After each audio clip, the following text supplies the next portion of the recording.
This channel does not promote any violence, harmful, or illegal activities. All content provided by this channel is meant for an educational and information purpose only. নমস্কার, শুরু করছি আজকের পর্বের জনমত। আমি সুজিত চট্টোপাধ্যায় রয়েছে আপনাদের সঙ্গে। আমি আগেই বলেছিলাম বাংলাদেশ ছেড়ে এই মুহূর্তে বিষয়ে যাওয়া যাবে না। আমি জানি বাংলাদেশপন্থীদের অনেকের হয়তো একটু ইচিং হবে, বাংলায় চুলকানি বলে। সেটা হচ্ছে যে ভারত একটি দেশ, আমাদের বিষয়ে কেন বলবে? আলবাত বলবে। শুরুর দিন থেকে বলছে আলবাত বলবে। তার কারণ ওখানকার অনেক ঘটনা এখন তো প্রমাণিত হয়ে যাচ্ছে, বিভিন্ন জায়গায় করতে করতে একেবারে কোথায় চলে যাচ্ছে। এদিকে বলে যে না, বাংলাদেশ থেকে না, পৃথিবীর সব দেশে এই ধরনের সমস্যার সামনে দাঁড়িয়ে আছে, ভারতও রয়েছে। সুতরাং এর নিষ্পত্তি দরকার। শুরু থেকে এবং শেষ অবধি একটাই কথা বলে এসেছি বিভিন্ন সময়, যাতে বাংলাদেশে শান্তি শৃঙ্খলা বজায় থাকে, একটা গণতন্ত্র প্রতিষ্ঠা হয়, একটা ভোটের যাতে একটা ঠিক রাজনীতি হয়। সেটার অপূর্ণতা ছিল। অপূর্ণতার জন্য একা হাসিনাকে দায়ী করা হয়েছে। ৭৫ সালে কি হয়েছিল? ১৯৭৫ সাল বলা হচ্ছে বাকশাল তৈরি করে তিনি একনায়কত্ব প্রতিষ্ঠা করেছিলেন। সেটা তো একটা প্রপোজাল সবে এগিয়েছিল, সেটার দ্বারা গণ আন্দোলন বা অনেক কিছু ছিল, কিন্তু তাকে করেছে। পৃথিবীর কোন দেশে এটা হয়েছে? ইদি আমিন করেছে কাউকে এরকম জেনারেল অ্যামনেস্টি দেওয়া, সবাইকে ঘোষণা করে দেওয়া? বা হচ্ছে কুখ্যাত পল পট কম্বোডিয়াতে নরমের যোগ্য করেছিল, যে সে কোনোদিন বলেছিল সবাইকে গণক্ষমা করে দিলাম? করেনি তো। বাংলাদেশেও এই ধরনের ঘটনা ঘটছে না, যে শেখ হাসিনা বা তাকে ফ্যাসিস্ট স্বৈর শাসক নানাভাবে অভিহিত করার পর 6 মাস পর, ঠিক 5ই অগাস্ট নয়, এবার হচ্ছে 5ই ফেব্রুয়ারি, আমরা কি দেখলাম গতকাল ঠিক রাত 9টার পর থেকে ৭৫ সালে যে বাড়িতে সপরিবারে বঙ্গবন্ধু হত্যা করা হয়েছিল, যার নেতৃত্বে দিয়েছিল মেজর ডালিম, যাকে বাংলাদেশে পুনঃপ্রতিষ্ঠা করা হয়েছে, ৩২ ধানমন্ডির বাড়ি, মুক্তিযুদ্ধ বিরোধী শক্তি, পাকিস্তানপন্থীদের কাছে এক সম্যক আতঙ্কের কারণ। এই বাড়িটা আতঙ্ক তৈরি করে, যে কারণে আতঙ্কে চরমপন্থীরা যা কাজ করলো, বা ঘুরিয়ে বললে বলা হবে নিজেদের কবরের কফিনে পেরেক পুতল, সেটা তারা কিন্তু ভালোভাবে এখন বুঝতে পারছে। ইলিয়াস পিনাকির ভেতর যে ক্রোধ ও ঘৃণা পুঞ্জীভূত হয়ে আছে, তার উদ্গীরণ হলো আবারও 5ই ফেব্রুয়ারি। হাসিনা আতঙ্কে আক্রান্ত ডক্টর ইউনূস, ডাক্তার শফিকুর, জামাত, হাসনাত সমন্বয়ক থেকে বিএনপি। হ্যাঁ, আশ্চর্যজনকভাবে বিএনপি চুপ। তারা শুধু অতীতের কথা বলছে, যে শেখ হাসিনা কিভাবে তাদের বাড়ি ধ্বংস করে দিয়েছিল হচ্ছে বিএনপি চেয়ারপারসন খালেদা জিয়া, তার সেই কান্নার কথা তারা তুলে ধরছে। কিন্তু এটা তো প্রতীকী একটি বাড়িকে ধ্বংস করা, তা তো অনেক বিষয়ে বলছিল, কিন্তু সেই বিষয়ে এই মুহূর্তে তারা চুপ করে রয়েছে। ১৯৭৫ থেকে ২০২৫ সাল, ৫০টা বছর পরও বাংলাদেশের বহু মানুষ আছেন যারা বাংলাদেশের অস্তিত্বেই বিশ্বাস করেন না। ওই ধানমন্ডি রোডের বাড়ি তাদের কাছে এক মূর্তিমান আতঙ্কের মতো। ইতিহাস সাক্ষী আছে বাঙালির পরাজয়ের নানা ঘটনায়। পলাশীর প্রান্তরে যা রচিত হয়েছিল সময়ের যাত্রাপথে, তাতে অনেক পরাজয়ের ইতিহাস রয়ে গেছে। বঙ্গবন্ধু শেখ মুজিবরের বাড়ি, মুক্তিযুদ্ধের সেই ইতিহাসের স্বাক্ষর বহনকারী বাড়িকে ধুলোয় মিশিয়ে দিয়ে পিনাকি, ইলিয়াস, হাসনাত, ইউনূস ইতিহাসের এক একজন চর্চিত খলনায়ক তৈরি হলেন। প্রতিরোধহীন খোলা ময়দানে কোনো গুলিগোলা চলল না। বাংলাদেশের বিভিন্ন জায়গায় শেখ মুজিবুর রহমানের স্মৃতি বিজড়িত বিভিন্ন স্থাপনায় শাবল, গাইতি, বুলডোজার, আলকাতরা দিয়ে নিজেদের অস্তিত্বকে বিসর্জন দিয়ে পাকিস্তান প্রভুদের খুশি করল কারা? দেখতে পাচ্ছেন ছবিতে তাদের সমস্ত এক একজনের স্বরূপ। হিন্দু বিদ্বেষ, ভারত বিদ্বেষ, আওয়ামী বিদ্বেষ, মূলত এই 3টি ঘৃণার বয়ান দিয়ে মৌলবাদীরা বাংলাদেশকে পিছিয়ে নিতে চায় এক অন্ধকার যুগে। বাংলাদেশ এই মুহূর্তে এক অশান্ত অস্থির পরিস্থিতির মধ্যে রয়েছে।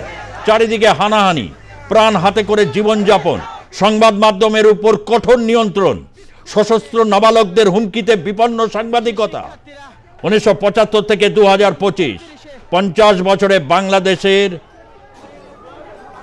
যা অর্জন তাকে নস্যাৎ করে দিল এক দঙ্গল বোধবুদ্ধিহীন ধর্মান্ধ। সেনাবাহিনী চুপচাপ বসে দাঁড়িয়ে দেখে গেল।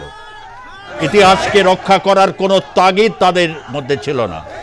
রাষ্ট্রসংঘে শান্তি বাহিনীর উল্লেখযোগ্য শরিক বাংলাদেশের সেনাবাহিনী নাকি অন্য দেশে শান্তি প্রতিষ্ঠা করতে আসে, নিজের দেশে তাদের পরাক্রম কর্পূরের মতো উবে যায়। তারা জামাত হেফাজতের বাধ্য ছাত্রের মতো কাজ করে। এই ঘটনায় কার লাভ হলো? সবচেয়ে বড় প্রশ্ন এখন এটা। এই ঘটনায় কার লাভ হলো আর কার ক্ষতি হলো? ভবিষ্যতের জন্য কোন বিপদ ঘণ্টা বাজিয়ে দিল এই সমস্ত উদ্ভ্রান্তের দল? দেশের সর্বত্র শেখ মুজিবরের মেমোরিয়াল ভেঙে দেওয়া হয়েছে। মব জাস্টিসের যে চূড়ান্ত নিদর্শন রাখলো ইউনূসের ছানাপোনারা, তা আবার বাংলাদেশিদের আগামী দিনে বিভক্ত করবে, এটা বলাই যায়। এই হচ্ছে সেই গতকাল রাতের পর থেকে সকালবেলা উঠে এক একজন সকালবেলা চোঁয়া ঢেকুর তুলে তারা মানে এক একজন ফেসবুক বা ইউটিউবে লাইভ করলেন, বললেন মোটামুটি যেটুকুনি বাকি আছে বুলডোজার দিয়ে বাকিটাকে বানিয়ে দিয়ে পরবর্তী প্রোগ্রাম অনেকে জানাচ্ছেন। বিভিন্ন চর্চা চলছে, ওখানে মসজিদ হবে। কেউ বলছেন যে ওখানে হচ্ছে যারা আহত হয়েছিলেন 5ই আগস্ট 4ই আগস্ট বা বিভিন্ন সময়, তাদের চিকিৎসা দিতে পারলো না ইউনূস সরকার, তাদের ক্ষতিপূরণ দিতে পারলো না ঠিকঠাক, তাদের এখন সেই বাড়িতে নাকি ফ্ল্যাট দেওয়া হবে। এই হচ্ছে সব চিন্তা ভাবনা নিয়ে একটা রাষ্ট্র পরিচালনা করছে।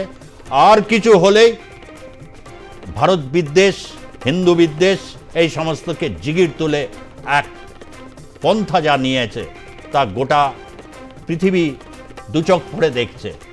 এই সেই বাড়ি, এই বাড়িতে তিনি স্বাধীনতার ঘোষণা দিয়েছেন, এই বাড়ি থেকে গ্রেপ্তার হয়েছেন। এমনকি প্রধানমন্ত্রী রাষ্ট্রপতি হওয়ার পর কোনো সরকারি যে আবাসস্থল সেখানে যাননি, এতটাই প্রিয় ছিল।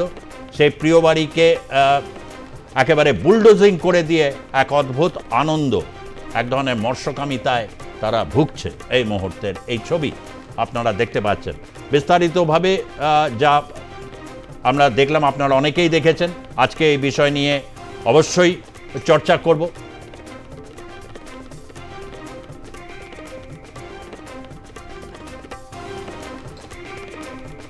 তবে প্রতিরোধহীন বাংলাদেশ, এটাকে কি মানা যায়? চেষ্টা করেছেন। আমার মনে পড়ে যাচ্ছে দুজন মহিলা বাধা দিতে গিয়েছিলেন, তাদের হয়েছেন এই অকুতভয় কয়েকজন রয়েছেন। চট্টগ্রামেও এরকম ঘটনা ঘটেছে, সেখানে যখন এসছে মহিলারা বাধা দিয়েছেন যে ইতিহাসকে অগ্রাহ্য করা যাবে না। দেখুন বীরপুঙ্গবরা কি করছেন, তাদের চোখে ধুলো দিয়ে দেওয়া হচ্ছে। গোটা পৃথিবীকে চোখে ধুলো দিতে চেয়েছিল কিন্তু পারেনি, তার কারণ কঠোর নিষেধাজ্ঞার মধ্যে বাংলাদেশের সংবাদ মাধ্যম কিছু কিছু সত্যকে তারা তুলে ধরার চেষ্টা করছে। এবং অবশ্যই যতই গালি দাও ভাই, বিভিন্নভাবে অপপ্রচারের নামে তোমরা ডিসইনফরমেশন ওয়ার চালালে এর প্রত্যুত্তর দেওয়ার মতো ক্ষমতা নিঃসন্দেহে ভারতীয় মিডিয়া থেকে গোটা বিশ্বের মিডিয়ার তারা রয়েছে। এই ঘটনাগুলো দেখাচ্ছে যে কোনো ক্ষেত্রে দুই সাহসিনী তারা কিন্তু সেখানে প্রতিবাদ করতে এসেছিলেন। মনে পড়ে যাচ্ছে সেই দিন একজন মস্কো কমিউনিস্ট পার্টির বরিস ইয়েলটসিন 3 দিনের অপারেশন মাত্র অবরোধ করে নিল মস্কো। পতন ঘটল 70 বছরের দীর্ঘ সোভিয়েত শাসনের। লেনিনের মূর্তি ভূপতিত হলো, তার সামনে এক অশীতিপর বৃদ্ধ হাতে সোভিয়েটের পতাকা নিয়ে তিনি সেদিন দাঁড়িয়েছিলেন। গোটা বিশ্বকে বলেছিলেন যে লেনিনের যেমন মৃত্যু হয় না, মুজিবুর রহমানেরও মৃত্যু হয় না কখনো। তার কারণ তারা একক শক্তিতে পৃথিবীর ইতিহাস বদলে দিতে পারেন। তাদের একটা বাড়ি নয়, মানুষের হৃদয়ের অন্তঃস্থলে তারা থাকেন। এইসব বাড়ি এইরকম হচ্ছে ফাঁপা মস্তানি দেখিয়ে বাড়ি বুলডোজার দিয়ে ধ্বংস করে এ দিয়ে কোনো কিছু প্রতিপন্ন কি করা যায়? কিন্তু প্রশ্নটা হচ্ছে লাভ কার হলো, তার চুলচেরা বিশ্লেষণ করব ভাই। লাভ কার হলো আর ক্ষতিটাই বা কার হলো? বিশেষজ্ঞরা রয়েছেন, তাদের কাছে আমরা দেখতে পেয়েছি সেখানে প্যালেস্টাইনের পতাকা, প্যালেস্টাইনের যে মুক্তি সংগ্রাম প্যালেস্টাইন শুরু করেছিল ইয়াসের আরাফাতের, তাকে সেই মুক্তি সংগ্রামকে হামাস কোন পর্যায়ে নিয়ে গেছে গোটা বিশ্ব দেখেছে।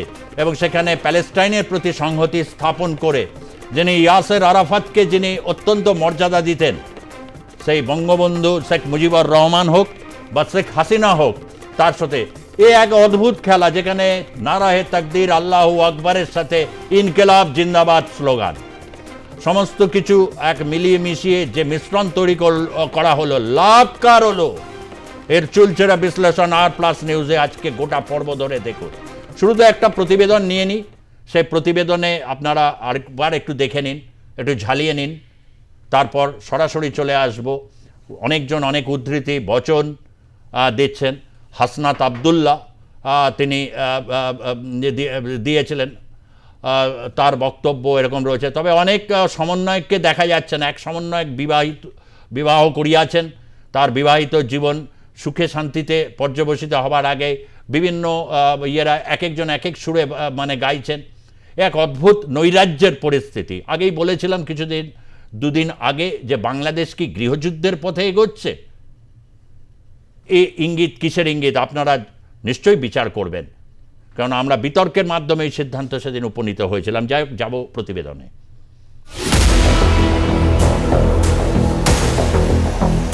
হাসিনা সরকার পতনের 6 মাসে ফের উত্তপ্ত বাংলাদেশ। এবার শেখ পরিবারের ইতিহাসের ইতি টানতে ধানমন্ডিতে ধ্বংসযজ্ঞ চালালো ইউনুসপন্থীরা। জনরোষের নিশানায় চূর্ণ বিচূর্ণ হলো মুজিব হাসিনা আওয়ামী নেতৃত্বের স্মৃতি। ধানমন্ডিতে জ্বলল বঙ্গবন্ধুর বাড়ি। বুলডোজার চালালো শেখ মুজিবুর রহমানের 32 নম্বর ধানমন্ডির বাড়িতে, যে বাড়ি ছিল দীর্ঘ লড়াইয়ের ইতিহাসের সাক্ষী। কার্যত ভেঙে গুড়িয়ে দেওয়া হলো বঙ্গবন্ধুর স্মৃতি বিজড়িত জাদুঘর। হাসিনা দেশ ছাড়ার পর ভাঙা পড়েছিল মুজিবুর রহমানের মূর্তি। এবার কোপ পড়ল স্মৃতি বিজড়িত মুজিব ভবনেও। ধানমন্ডিতে ধ্বংস হাসিনার বাড়ি। ধানমন্ডি 5A-তে হাসিনার বাড়ি সুধা সদনেও আগুন ধরিয়ে দেওয়া হয় বুধবার রাতে। বৃহস্পতিবার সকাল পর্যন্ত সেই আগুন জ্বললেও তা নেভাতে আসে না দমকল। ধানমন্ডিতে লুটপাট। অগাস্টের ছবি ফিরল ফেব্রুয়ারির বাংলাদেশে। ঠিক যেভাবে হাসিনার দেশত্যাগের পর 2024 সালের অগাস্টে বঙ্গভবনের লুটপাট চালানো হয়েছিল, তেমনি হাসিনার দেশত্যাগের 6 মাসের মাথায় ফেব্রুয়ারিতে মুজিব ভবন ও জাদুঘরে চলল লুটপাট। ভাঙচুরের পরে লোপাট অনেক মূল্যবান ও দুষ্প্রাপ্য বই। তুলে নিয়ে যাওয়া হয় কার্টন, ইট, কাঠ, লোহা, যা বিক্রি করে অর্থ উপার্জন করতে চান তারা। ধানমন্ডিতে বাহিনী মোতায়েন। বুধবার রাতে মুহুর্মুহু স্লোগানে মুখরিত হয় ধানমন্ডি। মুজিবুর রহমানের বাড়ির সামনে বিক্ষোভ দেখান ছাত্র জনতা। ধীরে ধীরে পরিস্থিতি বেরিয়ে যায় হাতের বাইরে। উত্তপ্ত পরিস্থিতি সামাল দিতে নামানো হয় সেনাবাহিনী। ছাত্র জনতাকে রুখতে রীতিমতো বেগ পেতে হয় সেনাবাহিনীকেও। খুলনায় হাসিনার কাকার বাড়ি ভাঙচুর। শেখ হাসিনার বাংলাদেশ ছাড়ার 6 মাস পরও ভার্চুয়াল ভাষণের ফল ভুগতে হলো তার দলের নেতৃত্বকে। ছাত্র জনতার রোষের মুখে শুধুমাত্র বঙ্গবন্ধুর বাড়ি পড়েনি, বুলডোজার চলে হাসিনার বাড়ি ও তাঁর একাধিক আত্মীয়ের বাড়িতেও। খুলনার ময়লাপোতায় বুলডোজার দিয়ে ভেঙে ফেলা হয় প্রাক্তন প্রধানমন্ত্রী শেখ হাসিনার কাকার বাড়িও, যা শেখ বাড়ি নামে পরিচিত ছিল। সিলেট চট্টগ্রামে ধ্বংস বঙ্গবন্ধুর মুরাল। চট্টগ্রাম ও সিলেটে ছড়িয়ে পড়ে অশান্তির আগুন। দুটি জায়গায় বঙ্গবন্ধুর মুরাল ভেঙে দেয় বিক্ষোভকারীরা। চট্টগ্রামে চলে মশাল মিছিল, সেখানে হাতুড়ি দিয়ে ভেঙে দেওয়া হয় শেখ মুজিবুর রহমানের মুরাল। বঙ্গবন্ধুর গ্রাফিতি যেখানেই সেখানেই চলল হাতিয়ার।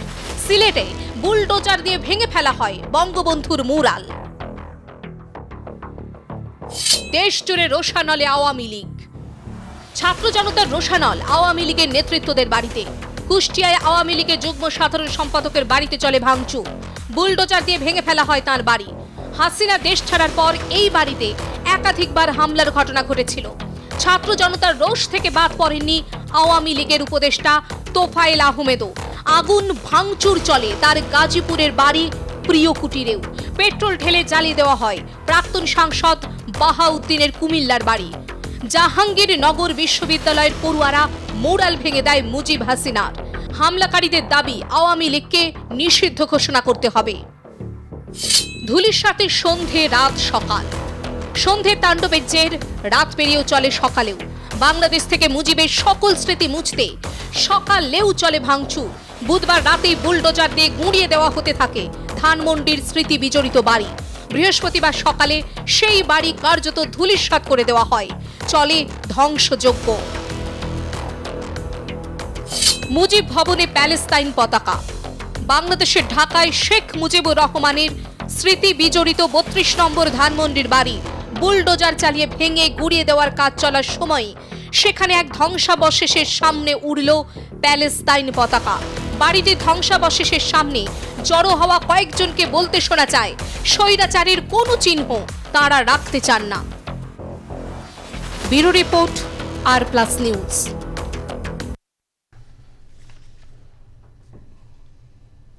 এই ঘটনাটা শুরু হয়েছিল যে ঘটনাটা নিয়ে, সেটা হচ্ছে আমরা আগে এই জানি, সকলেই জানেন যে 2 তারিখ থেকে আওয়ামী লীগের বিভিন্ন কর্মসূচি শুরু হয়েছে লিফলেটিং মাধ্যমে। আমরা সেই ছবি দেখিয়েছিলাম আপনাদের যে কিভাবে তারা বিভিন্ন প্রায় গেরিলা কায়দায় সুন্দরভাবে তারা করতে চাইছিলেন। এর একটা প্রতিক্রিয়া হবে, কেন প্রতিক্রিয়ার পর প্রতিক্রিয়া, তার প্রতিক্রিয়া, অদ্যবধি প্রতিক্রিয়া, এই নিয়েই তো বাংলাদেশের রাজনীতি আবর্তিত হয়। এত হিংসা এবং ঘৃণা, মানে যা কহতব্য নয়, মানে বিস্মিত হতে হয়। এবং ইতিহাসকে অস্বীকার করা, একটা চেতনাকে অস্বীকার করে যে বাঙালি জাতীয়তাবাদকে হটিয়ে দিয়ে ইসলামিক বাংলাদেশ তৈরি করার এই যে প্রয়াস, এই প্রয়াস নিঃসন্দেহে যারা এটা করলেন তাদেরকে এখন ভালোই খুশি করছে, কিন্তু মনের মধ্যে একটা হাসিনা আতঙ্ক কাজ করছে। হাসিনাতঙ্ক, জলাতঙ্ক রোগ আমরা যেরকম জানি, তেমনি হাসিনাতঙ্ক আর কি। ওর কণ্ঠস্বর শুনেই চিরবিরিয়ে উঠেছে প্যারিস থেকে শুরু করে আমেরিকার বিভিন্ন ব্লগাররা। এক্ষুনি মানে ইতিহাস মুছে দিতে হবে। সমস্ত স্বৈরাচারের প্রতীক হচ্ছে 32 ধানমন্ডি, তাই স্থাপনা ভেঙে দেওয়া হয়েছে, সে তো বুঝলাম। এখন এই বিষয়টাকে আমরা আগামী সময় ঠিক কীভাবে দেখব, অনেকেই প্রতিক্রিয়া দিয়েছেন, এক এক করে তাদের প্রতিক্রিয়া আসবো। কিন্তু আমি প্রথম যার কাছে যাব, অবিরতভাবে ভারত রাষ্ট্রের পলিসি এবং বিশেষ করে বাংলাদেশের সেনাবাহিনী থেকে শুরু করে তার এবং হচ্ছে বিভিন্ন যেসব প্রতিক্রিয়ার বিভিন্ন শক্তিগুলোকে, যিনি যাকে বলে হচ্ছে এক হাত নেওয়া, মিস্টার R.K. শ্রীবাস্তব, ভারতীয় সেনাবাহিনীর প্রাক্তন কর্তা এবং যিনি একজন নিরাপত্তা ভাষ্যকার। তিনি রয়েছেন স্টুডিওতে, রয়েছেন কল্যাণী বিশ্ববিদ্যালয়ের রাষ্ট্রবিজ্ঞানের অধ্যাপক ডক্টর প্রদীপ চট্টোপাধ্যায়, তাকেও স্বাগত, দুজনকেই জানাবো। এবং রয়েছেন, যেহেতু বারবার বলা হচ্ছে ভারত রাষ্ট্রে আশ্রয় নিয়ে হাসিনা কেন এই সমস্ত কথা বলছে, ডক্টর বলছে থাকতে পারেন, ভারত তো জানিয়ে দিয়েছে প্রথম থেকে, ভারত একজন ইলেকটেড প্রধানমন্ত্রী, সব দেশে এসে ইলেকটেড সরকারের সাথে এসে সম্পর্ক রাখে, এটাই তার বৈদেশিক নীতি, শুরু থেকেই তো বলে আসছি। সুতরাং রয়েছেন, তিনি কোনো কথা বলতে পারবেন না, উনি তো কথা তো বলছেনই, এবং হচ্ছে বিভিন্ন অডিও ক্লিপ এবার হচ্ছে সরাসরিভাবে তিনি উপস্থিত হচ্ছেন, ব্যাস তার প্রতিক্রিয়া শুরু হয়েছে। তাহলে ভারতের সাজিশ দেখতে পাচ্ছে বিভিন্ন শক্তি, তাহলে ভারত সরকারের নীতি কী হবে? বিজেপির মুখপাত্র হিসাবে জ্যোতি চ্যাটার্জি রয়েছেন স্টুডিওতে, তার কাছ থেকে জানতে চাইব। আমি প্রথমে, এক্সাইলে অনেকেই থাকে পৃথিবীতে, শেখ হাসিনার এক্সাইলটা যে এরকম আতঙ্ক তৈরি করবে এটা জীবদ্দশায় মানে দেখার একটা সৌভাগ্য হলো। সশরীরে বাংলাদেশে যাওয়ার দরকার হয়নি, এত তৎপর মিডিয়ার জন্য এটা সম্ভব। এক্সাইলে তো অনেকেই থেকেছেন। লেনিন 1905 সালে ব্যর্থ বিপ্লবের পর তিনি লন্ডনে চলে গেছিলেন, এবং ইন্টারেস্টিং বিষয় হয়েছে সেই সময় সাভারকার, তার সাথে তো দেখা হয়েছিল, কারণ সাভারকারও তখন লন্ডনে ছিলেন। লন্ডনে তাদের সাথে কথোপকথন হয়েছিল। ইন এক্সাইলে আরও অনেক পৃথিবীতে উদাহরণ আছে, আমি বড় উদাহরণ দিলাম এই কারণেই বললাম, এত ইনকিলাব জান্দাবাদ শুনছিলাম তো আমি তো তাজ্জব হয়ে গেছে, সেই জন্যে লেনিনের উদাহরণ দিলাম। ইন এক্সাইলে থেকে 1917 সালের বিপ্লব পরিচালনা করেছিলেন 1905-এর ব্যর্থ বিপ্লবের পর। তাহলে শেখ হাসিনার পক্ষেও এটা সম্ভব, এক্সাইলে থাকা তো নতুন কিছু নয়, কিন্তু এটাকে বাংলাদেশ বারবার করেই করছে সবের মধ্যে দিয়ে, মানে সাবল গাইতি, সেটাও নাকি ইন্ডিয়া সাপ্লাই দিচ্ছে, এমন এক একটা বয়ান তৈরি করা হচ্ছে। R.K. শ্রীবাস্তব, কি বলবেন? প্রথমে তো আমি আপনাকে ধন্যবাদ জানাই, এত সুন্দরভাবে আপনি একটা ন্যারেটিভ বিল্ড আপ করলেন, ওর তারপর আমাদের কাছে কিছু বলার থাকে না। আপনি যা বললেন ওর তার 3টে জিনিস দাঁড়িয়ে আসছে আজকে। নাম্বার 1, ইন্ডিয়া স্ট্যান্ড কি আছে। নাম্বার 2, শেখ হাসিনা ওয়াজেদ অনেক ভালো কামব্যাক করেছেন, আমরা ভাবতে পারতাম না কি 6 মাসের মধ্যে উনি এত ভালো কামব্যাক করবেন, because politics is the game of perception. উনি, আপনি ঠিকই বলছেন, আজকে ইন্টারিম গভর্নমেন্ট যেটা আছে ওনার সাজানোর যেটা ফাঁদ আছে তার মধ্যে উনি পা ফেলে দিয়েছেন, right? Muhammad Yunus entire government, wonderful wonderful. কে ফাঁদটা পেতেছিল? শেখ হাসিনার। উনি এখন ন্যারেটিভ বিল্ড আপ করছেন, seize in the driving seat of Bangladesh politics once again. উনি একটা সেন্টার স্টেজে আবার এসছেন। আর তৃতীয়, এটা খুব গভীর যে আপনি মহিলাদের উপরে অত্যাচারটা দেখালেন, same to Bangladesh army, same to Bangladesh. You can't protect a woman. তুমি কি করবে তোমরা? জালওয়াকুর জামান, আপনি যদি জন্মত দেখতে থাকেন, লজ্জা করে আপনার, আপনি রিজাইন করে দিন আজকে। আপনি বাংলাদেশের সিটিজেনকে আপনি প্রোটেকশন দিতে পারছেন না, you must resign and go. Let me start, আমাকে বলতে দিন আগে। ভারত, যেটা আমরা ইন্ডিয়া বলি ভারত, আপনাকে 120 আমাদের বাজেটে 120 কোটি টাকা আমরা দিলাম, আর ওটা কোনো অনুদান নয়, আপনাকে দিইনি, আমরা ভাই বোনকে দিয়েছি, আমাদের বাংলাদেশের ভাই বোনকে আমরা 1971-এও দিয়েছি। আমার মতো লোক, আমরা সিনেমা যেতাম, আমরা ওখানে একটা টিকিট দিতাম, রিফিউজি ট্যাক্স, স্যার আপনিও দিতেন, সবাই দিয়েছি আমরা। আর ওটা কোনো ট্যাক্স আমরা কোনোদিন মাথায় বা পিঠে আমরা কোনোদিন বলিনি কি আমরা দিয়েছি। আমরা দিয়েছি আমাদের ভাই বোনের জন্য, ওদের মুক্তি সংগ্রামের জন্য আমরা দিয়েছি, রাইট? আমরা এটা গর্বিত যে আমাদের একটা ভাই বোন বাংলাদেশ যারা আছেন, ওরা মুক্তি করেছেন, ওরা ওরা স্বাধীনতা পেয়েছেন, তার জন্য আমরা দিয়েছিলাম। Because we are freedom loving, democratically elected সরকার আমাদের কাছে আছে, কোনোদিন আমাদের কাছে কোনো মিলিটারি রুল হয়নি।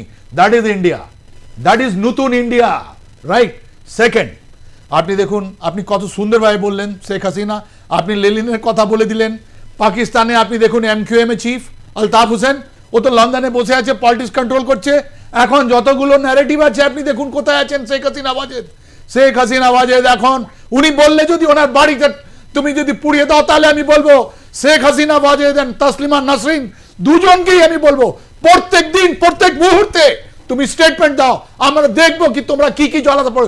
তোমার বাবার বাংলাদেশ নয়, ওখানে 17 কোটি মানুষের বাংলাদেশ, ওখানে তোমাদেরকে বুঝিয়ে দেওয়া হবে কি তোমরা কোথায় আছো, তোমরা কোথায় আছো। So thanks to Sheikh Hasina Wazed, she is the daughter of a freedom fighter, উনি একটা ওয়ারিয়ার, উনি চলে এসছেন। কিন্তু আপনি তো বললেন নফা নুকসান কার আছে, এই ঘটনার নফা নুকসান কার আছে, এটা আপনি আমি আপনার কাছে পরে আসবো। চমৎকার আপনি শুরু বলছেন যে একদম চোখে চোখ রেখে, এখানে কোনো বিগ ব্রাদার বা স্মল ব্রাদার কোনো ব্যাপার নয়।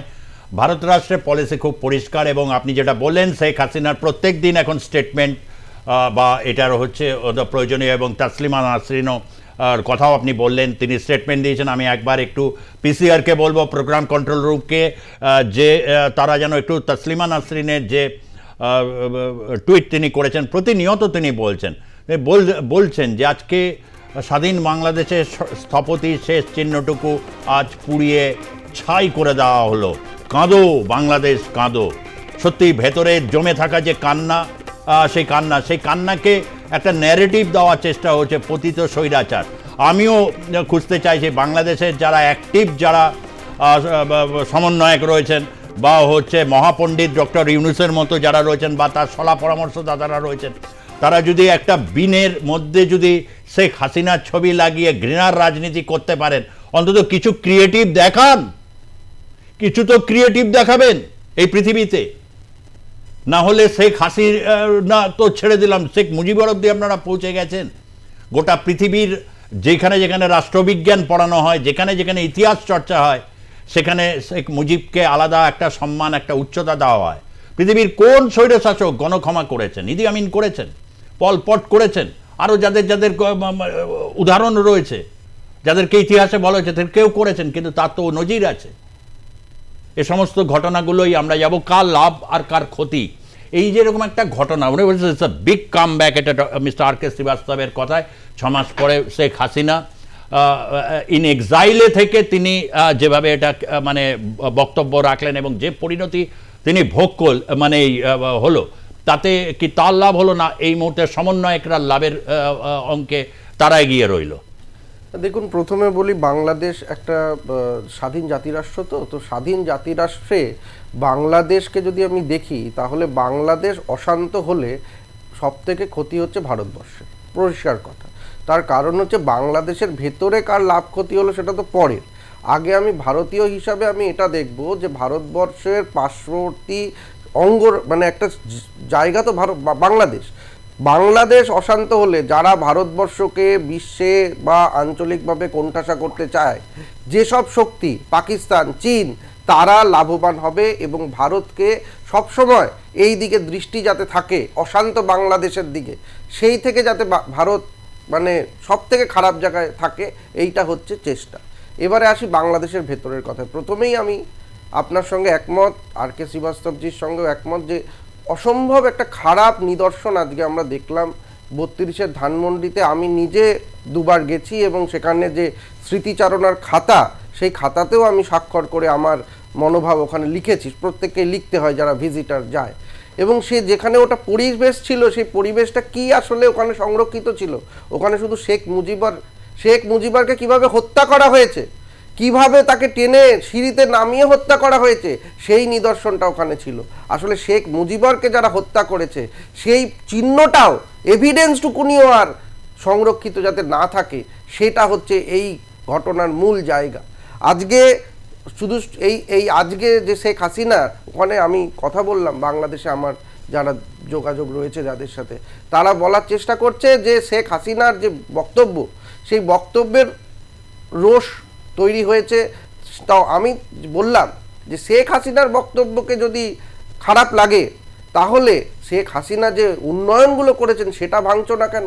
ভেঙে দাও যত মেট্রো রেল আছে, ভেঙে দাও যে পদ্মা সেতু যেটা হলো এত সুন্দর যোগাযোগের জন্য, বঙ্গবন্ধু স্যাটেলাইটকে চুম্বক দিয়ে নামিয়ে নিয়ে আসো, সব করে দাও। এত ক্রিয়েটিভ মানুষ রয়েছে, চুম্বক দিয়ে বঙ্গবন্ধু স্যাটেলাইটকে নামিয়ে নিয়ে আসো এবং পদ্মা সেতুকে উড়িয়ে দাও। তাহলে উন্নয়নের যা যা প্রতীক করেছিলেন শেখ হাসিনা, সেটাকে ভাঙো, সেটাকে ভাঙছো না কেন? তাহলে শেখ হাসিনা যেগুলো ভালো কাজ করেছে অগ্রগতির দিকে, সেটাকে তোমরা রেখে দেবে, আর যেগুলো হচ্ছে গিয়ে স্মৃতি, যেগুলো দেখাচ্ছে বাংলাদেশ কি রক্তাক্ত ইতিহাস থেকে বাংলাদেশ গড়ে উঠেছে, সেটা ভেঙে দেয়া হচ্ছে। এখানে মূল চক্রী আজকে অবশ্যই এই অন্তর্বর্তী সরকার, এবং এই অন্তর্বর্তী সরকার এইগুলো করাচ্ছে কেন? তার কারণ কোনো ডিস্টেবিলাইজিং পরিস্থিতিতে ইলেকশন হয় না।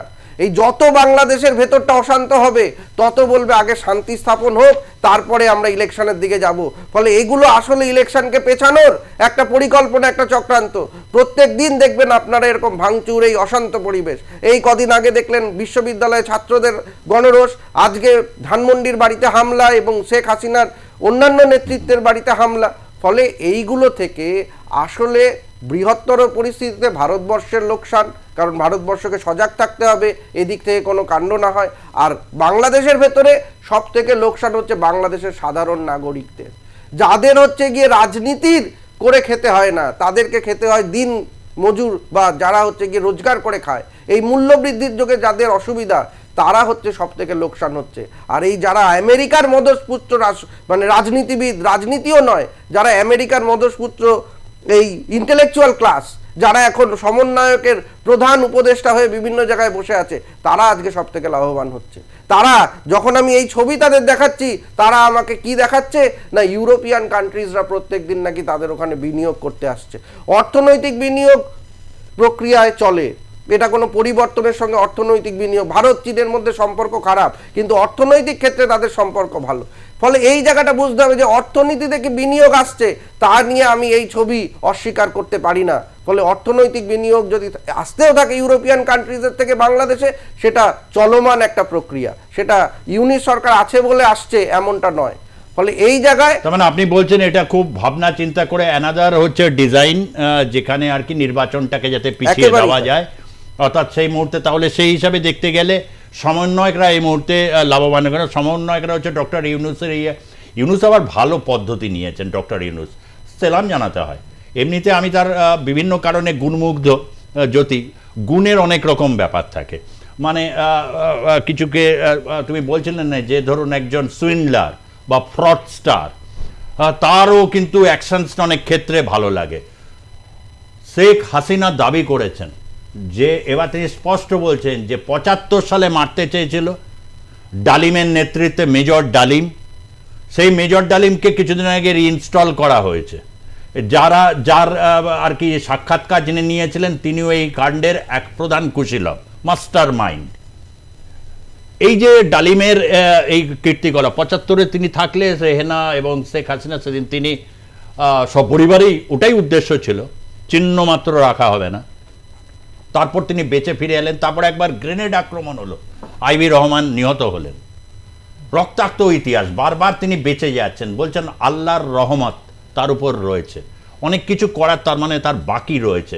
এই বয়সে একজন প্রায় ৮০ ছুঁই একজন মহিলা, যার কাছে প্রায় একটা বড় সংখ্যক তাকে পতিত স্বৈরাচার বলে চিহ্নিত করেছেন, কিন্তু তিনি তার দাপট দেখাচ্ছেন এই সাউথ ইস্ট এশিয়ার একজন নির্বাচিত প্রধানমন্ত্রী। সে যেভাবেই নির্বাচন হোক, নির্বাচন কমিশন থেকে বুদ্ধিজীবী যারা যারা রয়েছেন তার দায় তারা কেউ এড়াতে পারেন না। কিন্তু তার আজকের এই দুরবস্থা, তিনি থাকলে তাকে সেদিন মারার টার্গেট ছিল। ডক্টর ইউনূস তাকে মারতে চেয়েছিলেন।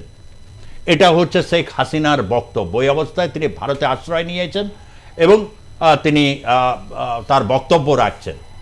আগামী সময় কি, যেটা মিস্টার আর কে শ্রীবাস্তব বললেন, রাজনৈতিকভাবে এখন এই প্রশ্ন যদি আসে, ভারতীয় জনতা পার্টি কেউ, তুমিও কি এটা বলবে যে আমরাও রোজ চাই শেখ হাসিনা এরকম বক্তব্য রাখুক? বাংলাদেশের কি যারা বলবে যে ভারত সমস্ত সাজেস্ট করছে আর এই সমস্ত ইতিহাসের বিকৃতি চরম, তার কারণ হচ্ছে ভারতবাসীর জানার অধিকার প্রথম দিনই খোলসা করে দিয়েছে। হয়তো তুমি সেদিন এপিসোড না থাকলে আবারও বলেছি যে 71 সালে যে রিফিউজি এসেছিল তাদের জন্য যে খরচ হয়েছে, বিয়ার করতে হয়েছে, তার কি ইন্টারেস্ট হয়? তুমি কাউন্ট করতে বসবে? বা প্রতি মুহূর্তে এই বাজেটেও তার মানে যে টাকা অ্যালট করা হয়েছে, তারপরে বলা হয়েছে যে ভারত কেন এই বিষয়ে নাক গলাচ্ছে বা লেজ নাড়াচ্ছে, এই সমস্ত বয়ান দিচ্ছে। কি বলবে? দেখুন, এটা বলার তো কিছু নেই। তার কারণ হচ্ছে এই মূর্তি তারাই ভাঙছে যে মানসিকতার লোক একদিন নালন্দা আর তক্ষশিলাকে ভেঙেছিল, পুড়িয়েছিল।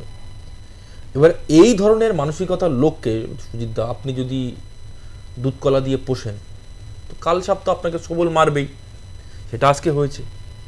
এটা আমি কেন বললাম, তার কারণ হচ্ছে আপনি ফিরে যান 1971 সালের পর, যখন ইয়াহিয়া খান তৎকালীন সেনাপ্রধান মানে এই হারের পরে, মানে ইন্ডিয়ার কাছে হারের পরে লজ্জাজনক এবং বিশ্বের ইতিহাসে তো পাকিস্তান তো মিটে যাওয়ার কথা ওই দিনই বেসিক্যালি। তো যাই হোক, তারপরে যখন ভুট্টো আসলো, ভুট্টো একটা কমিশন গঠন করেছিল। সেই কমিশনের নাম হচ্ছে হামিদুর রহমান কমিশন, আপনি জানেন। সেই হামিদুর রহমান কমিশনে একটা কোট আনকোট একটা স্টেটমেন্ট ছিল। সেই স্টেটমেন্টটা হচ্ছে যে জেনারেল নিয়াজির একটা স্টেটমেন্ট, তৎকালীন জেনারেল পাকিস্তানের। উনি বলেছিলেন যে এই বাংলাদেশের বুকে, মানে যে বাংলাদেশ রাষ্ট্র তৈরি হয়েছে, এখানে এমনভাবে পাকিস্তানের বীজ বপন করা হয়েছে এবং ইনফিল্ট্রেট করা হয়েছে মাতৃগর্ভে, যেটা এখান থেকে 30 বছর বা 50 বছর পরে তার এফেক্ট দেখতে পাবে। আজকে হাসনাত বা হচ্ছে আপনার এই সার্জিস, এরা হচ্ছে সেই নিয়াজির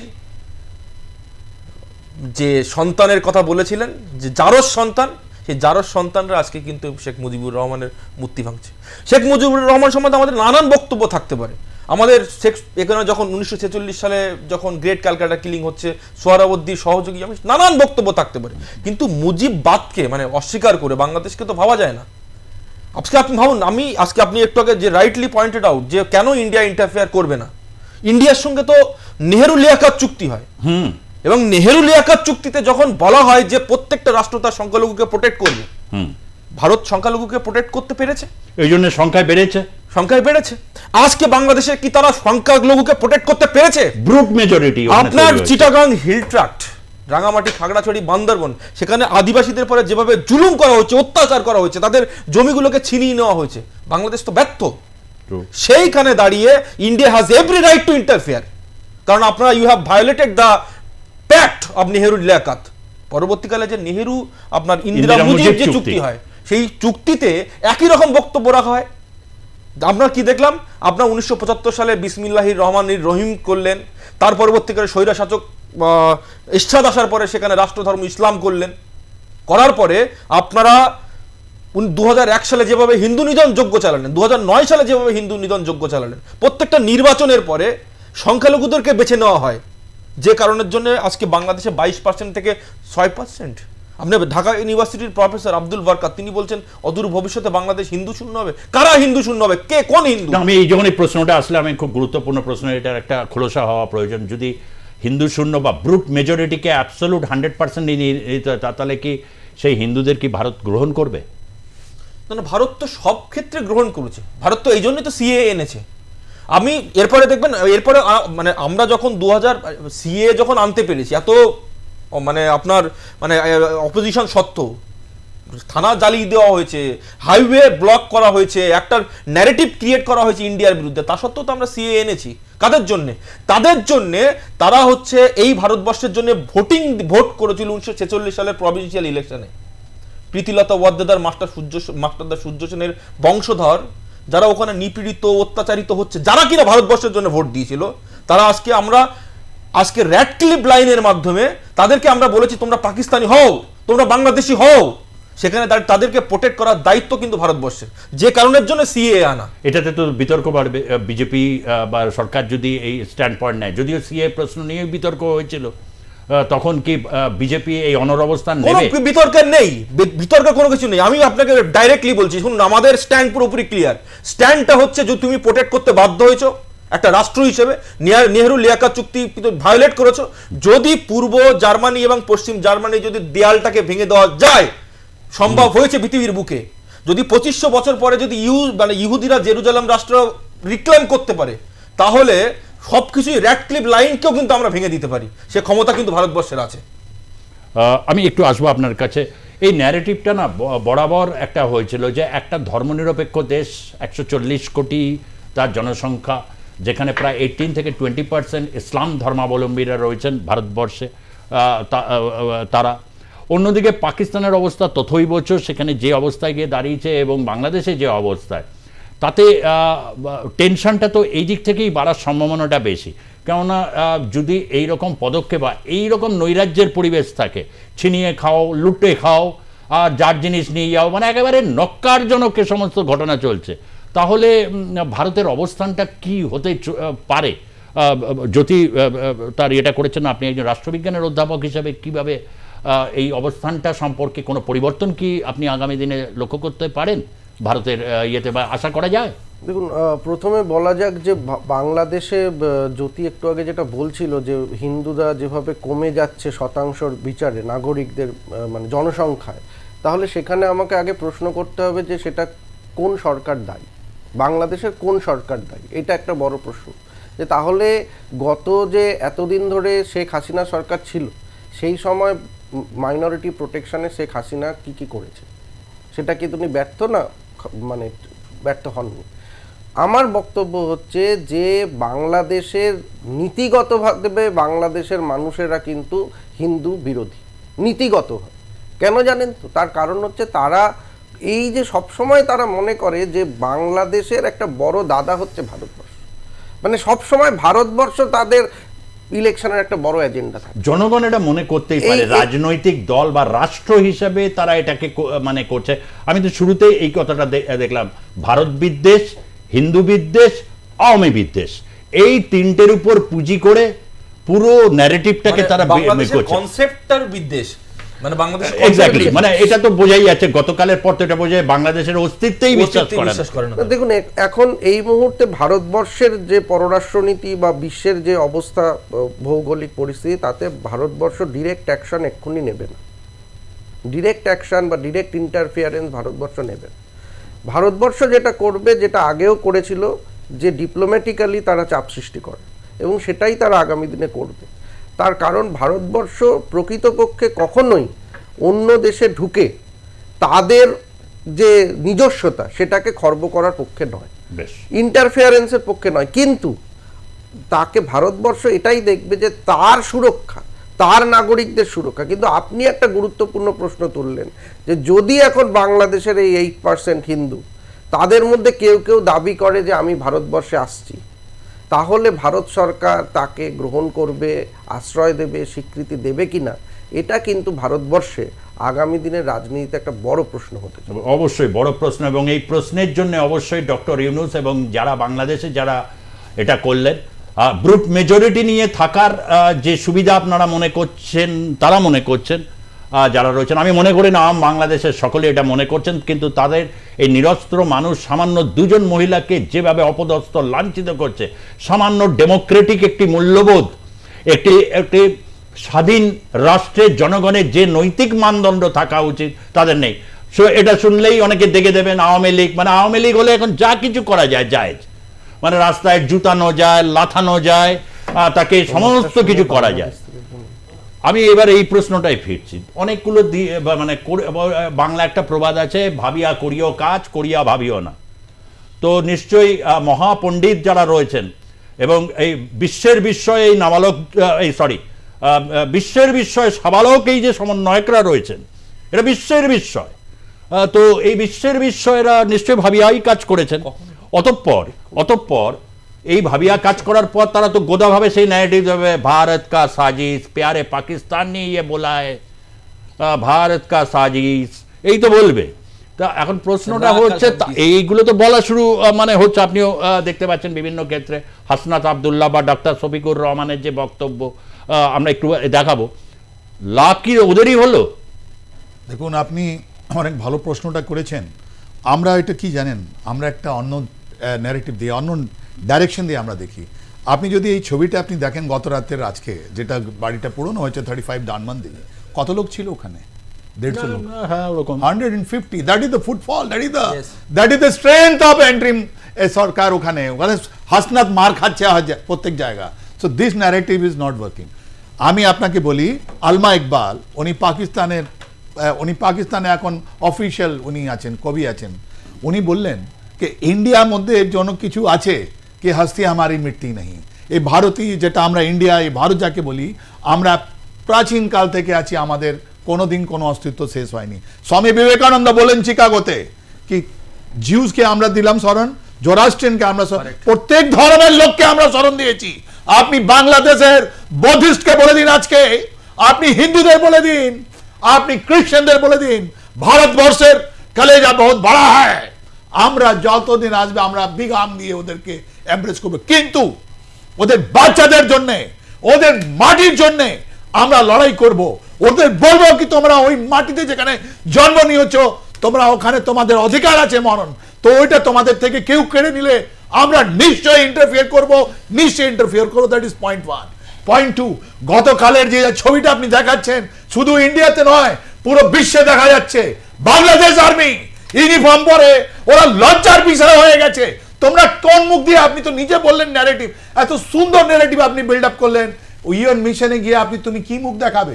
তোমার তো ইউএন মিশনে আমি এখানে মানে যদি ভারত আজকে প্রশ্ন করে, নিশ্চয় করার আছে, তো বিজেপির যে মানে রয়েছে শান্তিরক্ষা মিশনে গিয়ে বিশ্বে শান্তি প্রতিষ্ঠা করে, আর নিজের দেশের অশান্তি পুলিশ মিলিটারির সামনে দুজন মহিলার মুখে তারা কি না প্রতিবাদ করছে নিরস্ত্র অবস্থায়, কি শান্তি রক্ষা বাহিনী মানে তারা ইয়ে করছে, কি বাংলাদেশ আর্মি? সুজিন্তা, কোশ্চেনটা হচ্ছে শেখ হাসিনা বলাতে, নিশ্চয়ই বলবেন কর্নেল, শেখ হাসিনা বলাতে এদের এত গায়ে গাত্র দেওয়া হওয়ার কারণটা কি? তার কারণ হচ্ছে আপনি দেখবেন শেখ হাসিনার দল অর্থাৎ আওয়ামী লীগের এখনো পর্যন্ত কিন্তু 40% ভোট রয়েছে।